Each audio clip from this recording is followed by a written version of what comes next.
O que acontece, né? Se a gente parar para pensar nesse cenário dessa educação convencional que a gente foi criado, a gente tem dois extremos muitas vezes. A gente tem, de um lado, o autoritarismo e do outro lado a gente tem a permissividade. Então, a gente consegue identificar mais facilmente tanto os pontos positivos quanto negativos dos dois estilos. Então, por exemplo, no autoritarismo a gente tem aí um excesso de ordem, né? Falta liberdade, né? Você não é considerado e você tem regras, né? Regras e disciplina são coisas positivas, né? Os pais, normalmente, os professores gostam dessas palavras. E quando a gente vai para o outro lado, para a permissividade, a gente tem uma liberdade em excesso e falta de disciplina e um excesso de gentileza. Então, a gente vê que a gente tem dois paradigmas com coisas positivas e coisas negativas. O que a disciplina positiva faz? Ela une essas duas coisas. Ela é o caminho do meio, como a gente diz. A gente tem na disciplina positiva a firmeza. E a firmeza é por respeito a você enquanto adulto. Às suas escolhas, aos seus valores, às suas decisões, porque você tem mais experiência de vida e você sabe conduzir o seu aluno, o seu filho, por um caminho que você julga que é o melhor para ele. E a gentileza ao mesmo tempo, e a gentileza é o respeito pelo seu aluno, o respeito pelo seu filho, que você também precisa considerar que ele é um ser humano e que ele também tem escolhas e vontades. Então, a base de tudo isso é que na disciplina positiva a principal diferença é que a gente usa a firmeza do autoritarismo e a gentileza da permissividade ao mesmo tempo, para a gente construir um caminho de comunicação partindo desse lugar, sabe? Tem uma frase que é a frase mais famosa da disciplina positiva, que a doutora Jane Nelson fala, que é o seguinte: de onde a gente tirou a ideia absurda que para fazer uma criança se comportar melhor, primeiro a gente tem que fazer ela se sentir pior? Não é incrível? Porque quando a gente vê nesse contexto da educação que a gente foi criado, quando a gente erra, quando a criança erra, ela precisa de uma correção. Ela precisa sofrer para ela aprender, senão ela não vai aprender. Então, ela diz exatamente isso. De onde a gente tirou essa ideia absurda? Que a única maneira de aprender é fazer a pessoa se sentir pior primeiro. Porque depois que ela se sentir pior, aí ela aprende, aí ela vai se comportar melhor.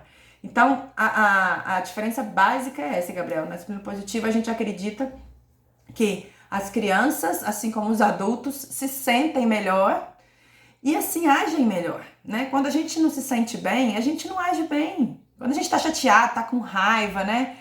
Tá estressado, a gente tem vontade de agir bem, de colaborar? Não tem, né? Então, assim, a diferença clássica é essa, sabe? É partir desse lugar de que a gente precisa usar firmeza e gentileza ao mesmo tempo.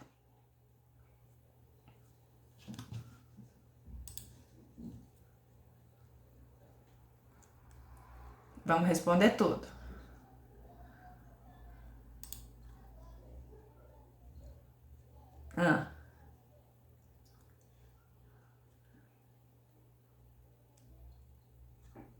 Total.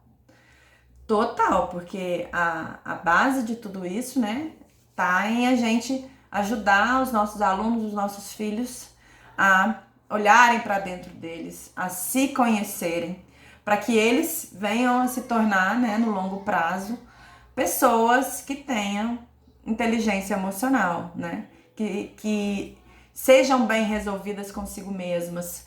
A disciplina positiva não tem o foco no aqui e no agora. O nosso foco é a longo prazo. A gente não tá com foco em resolver aquele mau comportamento, aquela birra, aquela falta de colaboração, aquele aluno que muitas vezes não quer fazer as atividades, não se envolve. A gente não tem o foco de resolver agora. A gente tem o foco de desenvolver as habilidades que ele precisa para que a longo prazo a gente consiga o retorno que a gente busca. Então a gente precisa começar agora, né? Se a gente quer aquela habilidade, se, por exemplo, se eu quero que o meu filho seja uma criança responsável, difícil uma criança responsável, né? Então eu preciso alinhar essa minha expectativa. Eu quero que ele se torne um adolescente responsável e um adulto responsável. E aonde que eu vou plantar a semente dessa responsabilidade para eu começar a regar, a treinar, a desenvolver isso? É na primeira infância, é até os 6 anos. Porque os estudos já nos mostram que A primeira infância é como se fosse, fazendo uma analogia a uma construção, né? Como se fosse a base, a fundação de uma casa, de um prédio. E tudo que a gente vive nesse momento, nessa primeira infância, tudo que a gente proporciona para os nossos filhos, para os nossos alunos, nesse período da vida, vai ser a base sobre onde essa casa vai ser construída. Então, é muito